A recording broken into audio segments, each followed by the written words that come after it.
Hollywood's latest legal battle is getting ruthless. Blake Lively and Ryan Reynolds are determined to bankrupt Justin Baldoni, and they are pulling every trick in the book, with millions on the line. From shady PR tactics to Taylor Swift being caught in the crossfire, this isn't just a courtroom showdown, it's a full-blown celebrity smear campaign. As bombshell evidence emerges and legal teams go head-to-head, the fight for power, reputation, and revenge is reaching its boiling point. Who's lying? Who's winning? And who will be left in ruins? I know this gets overused now, but she did FAFO. Like, she thought she could blame all of her negative press on him. He's a weakling. She's Blake Lively with Ryan Reynolds, her dragon.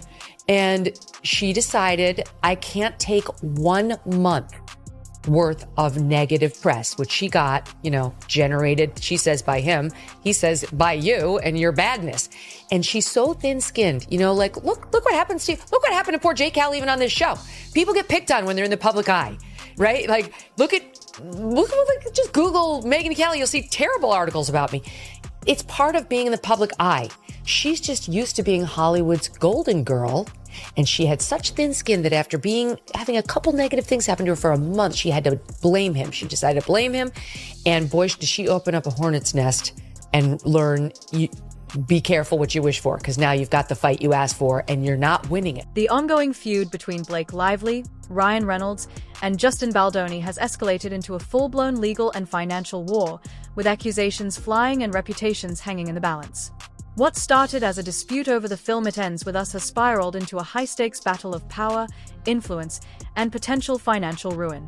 Sources close to the case suggest that Lively and Reynolds are determined to see Baldoni bankrupt, using every legal and PR tactic at their disposal. Today, Blake Lively and Justin Baldoni's legal teams met in court to discuss a proposed protective order marking the latest chapter in their explosive legal feud. And the hearing comes after months of back and forth accusations, leaked evidence, a public relations war that has certainly captivated Hollywood, and I would say a lot of us here on social media and online and everywhere. Now, really quick refresher about what we're talking about here. So we have Justin Baldoni and Blake Lively. They starred in It Ends With Us, a film based on a book of the same name.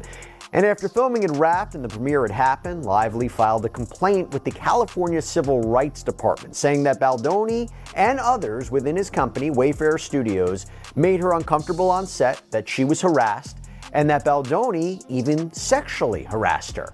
And she alleges that she tried to voice her concerns, but then they turned around and retaliated against her, and then used a PR and digital team to trash her in the press and on social media.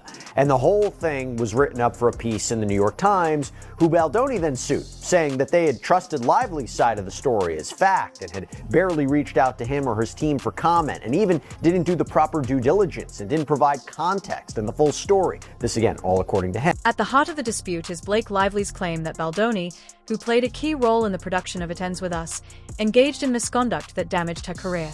However, Baldoni and his legal team are fighting back, arguing that Lively's allegations are not only baseless but part of a larger, calculated attempt to control the industry narrative. Hey, look, celebrities are subject to the same standards as everybody else. So just because they're celebrities doesn't mean they get to hide their texts. Yeah, if I have to turn my texts over in a case and they're very private to me, why shouldn't these A-listers who are text messaging back and forth with Ryan Reynolds or with Blake Lively? And I think the interesting thing here too is, what if they're an A-lister and they're talking about this case, right? And they're talking about things that are relevant to this case. Essentially, under Blake Lively's position, they could preclude turning over those texts, which would be very interesting for the other side to see, to evaluate the case. So that could be a problem going forward. Yeah, and it's kind of an ironic argument for the Lively side, I suppose, because they had no problem disclosing tons of texts. I didn't say that right. Texas. That's Texas. Yeah, that's okay. That's all right. Multiple texts between Nathan and Abel. Right. And so the PR people for Baldoni. And so their complaint is riddled with text. If you remember that our jury pool are people that keep us honest here with their comments and their questions. They actually have been asking, why doesn't Baldoni take the same tact and ask for all of her text messages? And so it's coming. What you're seeing here is what's good for the goose is good for the gander. So adding fuel to the fire is the involvement of Taylor Swift, one of Blake Lively's closest friends. Reports suggest that Swift has been working behind the scenes to shape public perception of the case, using her massive influence to rally support for Lively. This has only intensified the tension, as Baldoni supporters accuse Lively and Swift of leveraging their celebrity status to manipulate media coverage. Blake Hurd is worried about some texts getting out there between her and her high-profile friends. And not just Taylor Swift, there are many other players involved for her and her husband, because Ryan Reynolds is also named in this lawsuit. Taylor Swift, but also Hugh Jackman, Emily Blunt, Gigi Hadid, a lot of A-listers and B-listers. And a lawyer for Team Delulu says there is a significant chance of irreparable harm if marginal conversations with high-profile individuals with no relevance to the case were to fall into wrong hands. Well, I would argue, and so would his lawyer, I think, that Taylor Swift's communications with her former dragon keeper are of high interest and relevancy to this case. Ryan Reynolds has also become deeply entrenched in the dispute, reportedly using his industry connections to pressure key players involved in the case. Some insiders claim that Reynolds has taken an aggressive stance against Baldoni, working behind the scenes to isolate him within Hollywood and damage his professional standing. Ryan was embroiled in the countersuit, with Justin accusing him of swearing and berating him in an aggressive tirade at a meeting at their New York penthouse, where it looks like Blake's wife was present to discuss Justin's conduct. He also claims that Ryan had tried to interfere with the movie script and force out the editors and the composer that he had hired in favor of professionals who had previously worked with him. Now, there are plenty of reactions on social media. Starlight writes, when it comes to being in the public eye, there's a fine line between love and disrespect. I think it's more difficult to get that respect back once you've lost it than it is to get it in the first place. Another person writes, agreed, divorce will be next, and it will be revealed that Blake is frustrated with Ryan just taking out her troubles on Justin. I think it's interesting because these two got together in a sketchy way. I believe on Green Lantern, Ryan was cheating on Scarlett Johansson with Blake Lively, which quite a choice there. One person likes, I always liked Ryan Reynolds, but with all this drama, I'm seeing him so much differently. He tries to come across as easygoing, funny, and a regular guy, and Blake is definitely not any of those things. Baldoni, for his part, has remained defiant, refusing to bow to the mounting pressure. His legal team, led by the formidable Brian Friedman, has been fighting to expose what they see as a coordinated effort to destroy Baldoni's career. During recent hearings, Friedman argued that the lawsuit against Baldoni is less about justice and more about silencing a powerful voice in the industry. They shared illegally obtained text messages. They shared those together. They concocted a complaint that they filed with the Civil Rights Division. They omitted texts that would have provided context, texts that were in the exact same string that would have provided context of what was really going on. And in fact, they actually removed emojis from texts that show that there was satire and there was joking around by the PR crisis agents. I mean, the PR crisis agent was brought in because actually Blake Lively's publicist, Leslie Sloan, was planting stories negative to Justin. And all Justin wanted to do, and it's all through the text messages. If the New York Times apparently reviewed 1,000 or more pages of text messages, they would have seen it. Justin never wanted to hurt her, never wanted to be negative to her. He wanted to protect the film, he wanted to protect himself, and he wanted to protect her from making negative allegations about him that were made up. A crucial aspect of the case revolves around Lively's efforts to secure additional legal protections for herself and her celebrity allies. Her attorneys have requested an attorney's eyes-only designation for certain sensitive communications, a move that Baldoni's legal team strongly opposes.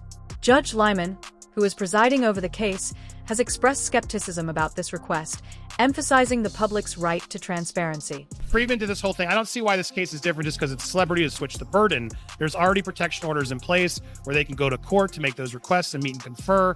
My concern is things get stamped attorney's eyes only on everything, and then we have to get the burden comes on us to go to the judge every single time on this issue, which it shouldn't be.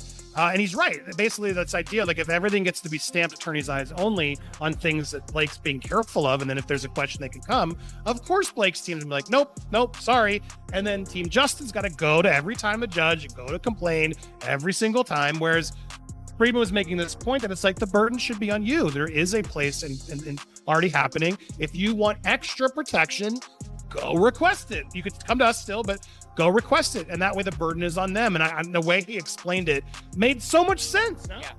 Yeah, and I also want to add that even the judge made arguments against Lively's team by saying, like, you're trying to protect things from coming out in discovery, but because you have high-profile clients. But guess what? Public clients mean that there's going to be a public interest. And the reality is, if this goes to trial, which is what they're asking for, they want to take this to trial.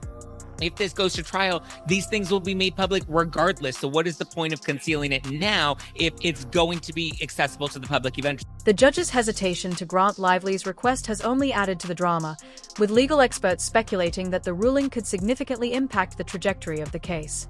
If denied, Lively and her team may be forced to confront damaging revelations they had hoped to keep private. I felt he was very fair. Like, I felt like he was very listening to both. He cut off Friedman at my points, but it almost felt like, because he's like, I got you on that one. I know, for the sake of time, please move on. But what did you think of the line? Yeah, I thought he was very fair. When Friedman was making his argument about how, like, well, they're trying to delay us from getting access to certain discovery because they want to keep it privileged. We didn't have that same privilege when the New York Times got the thousands of documents that they were claiming. And he said, 5 weeks of access, or 5 weeks advance access to these documents before the article even came out. And even the judge kind of came in and he's like, well, that has yet to be proven. We'll wait to see, how long that actually was. And so you can tell that he was kind of making counterpoints for both teams, but he was overwhelmingly, obviously, in support of, or like fighting back against the claims that Blake Lively's parties were arguing, because they just didn't have strong enough arguments. Like, they were really grasping at straws, and you can tell that the attorneys were even fumbling to make their arguments because even they know how ridiculous they are. Beyond the courtroom, the battle has spilled into the media, with both sides engaging in strategic PR warfare. Lively and Reynolds have reportedly enlisted top-tier crisis management firms to control the narrative, ensuring their perspective dominates mainstream coverage. Meanwhile, Baldoni has turned to independent journalists and online platforms to share his side of the story, attempting to counter what he sees as biased reporting. I feel like the person who planted this story went through the whole shopping list of different outlets they could plant this story in, or buy this story. I don't know. Things work in mysterious ways in the publication world, and especially I think when it comes to magazines like Star, which I find very unreliable, and they don't, So, but anyways, this story today is really bad for Baldoni. So here's the front page saying Justin Baldoni's dark past exposed. Plus, why Blake Lively won't stop fighting. And it says under here, preaching that Justin Baldoni is preaching woke masculinity. But behind the scenes, he faced a bombshell accusation of racial discrimination and retaliation before his current scandal. So they're going for the racist card in this story here.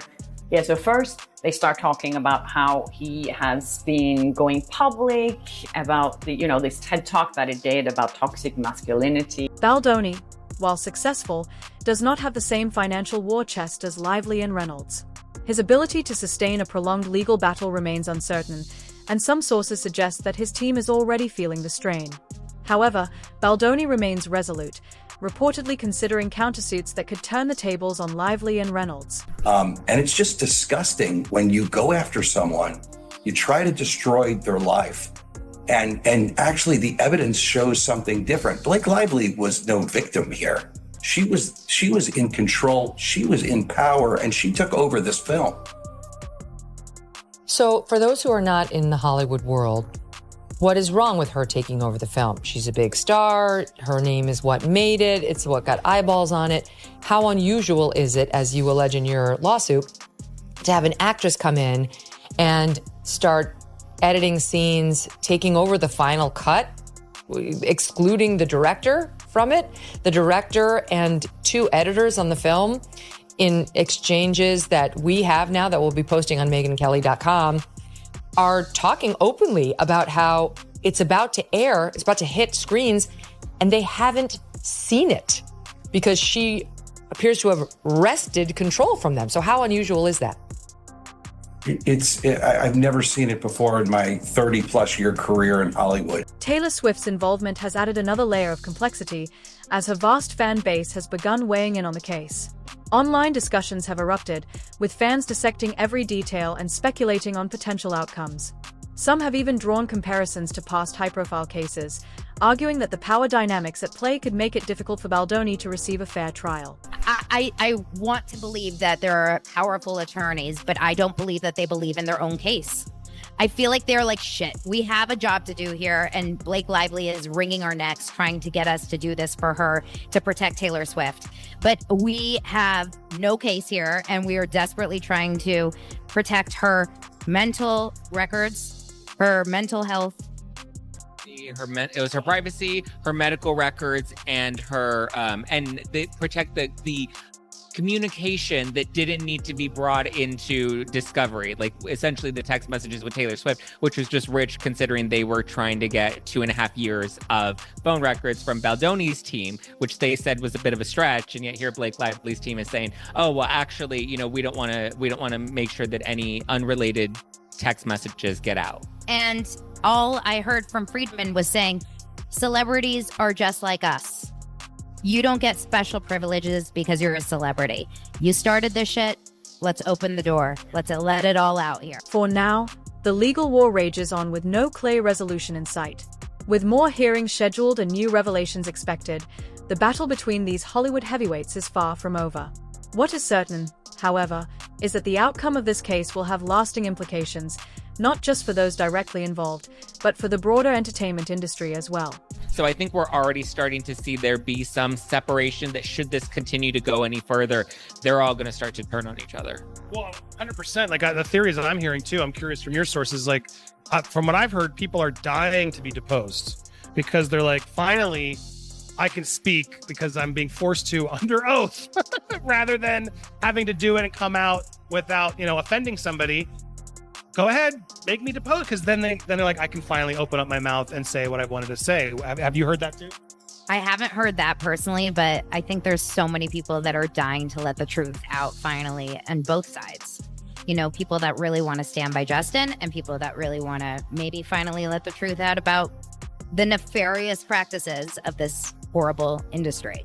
Because the other one we're still learning about is Sony. Because it's like, when is Sony going to speak out? Will they be deposed? Are they going to be looking forward to being deposed? Dreading it?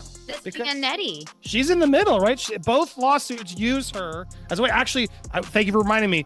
There was a moment where Brian seemed to slip and even said, like, there are third parties that didn't want to be mentioned, but Blake mentioned her 3 times. I won't say her name. Whether Baldoni emerges victorious or faces financial ruin, one thing is certain. This is a Hollywood showdown like no other. With reputations, careers, and millions of dollars on the line, the stakes couldn't be higher. They claim that Leslie Sloan, quote, worked for months to drop breadcrumbs and hints of sinister allegations to the public while secretly feeding defamatory falsehoods to any reporter who would listen, including Megan Towie of the New York Times.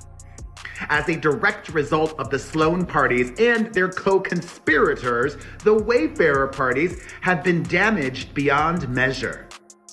These are the facts underpinning the Wayfarer party's allegation against the Sloan parties, and this is what the evidence will prove at trial. The motion should be denied in its entirety, or in the alternative, the court should grant the Wayfarer parties leave to amend their first amended complaint and allow them to move forward with holding the Sloan parties to account for their part in Lively's malicious and calculated scheme. As tensions escalate and secrets unravel, this high-stakes legal war shows no signs of slowing down. With reputations, fortunes, and friendships on the line, the drama is far from over. One thing is certain, Hollywood is watching, and the fallout will be unforgettable. Miss Lively has already publicized the alleged details of the so-called harassment in her amended complaint, spanning 138 pages and almost 500 paragraphs. Furthermore, Any legitimate concern the Lively parties have concerning the disclosure of highly sensitive personal information can be addressed under the procedures contained in the court's model protective order. And this follows suit with what both sides argue today in court. Baldoni's team really honing in on how much of this case is already in the press, some of which they say is by Lively's own doing, but Lively's team pushing back for more restrictive measures to protect her. Now, of course, as I said earlier, we don't know exactly what the judge will decide. At the time of this recording, there has been no ruling, but we will keep you updated on this as soon as we know. But I'll tell you what else has been going on in this high-stakes legal drama? To catch you up on all the latest legal proceedings, both sides have suffered what could be considerable losses in the past week. Why? On Tuesday, the defamation suit that Justin Baldoni filed against the New York Times, it faced a setback when the judge essentially granted the Times a stay of discovery, an order that temporarily or indefinitely stopped the process of gathering evidence in the legal case. We'd love to hear your thoughts in the comments below. That wraps up today's video. Be sure to like, subscribe, and hit the notification bell so you never miss an update. Thanks for watching, and we'll catch you in the next one.